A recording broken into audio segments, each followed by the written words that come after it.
pinapawisan natin kung si Donald Trump na ang bumisita sa bansa natin. Diyan lang nakarapatan si Salta uli.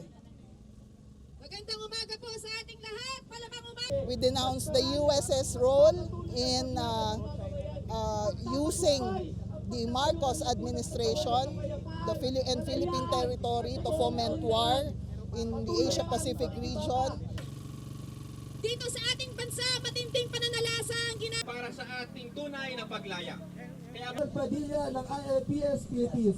Secretary of State Marco Rubio represents and articulates the U.S.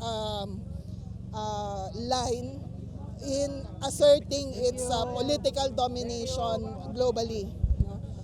As much as the U.S. intervenes and intrudes on the affairs in the Philippines and many other governments that it is allied with to pursue its interests.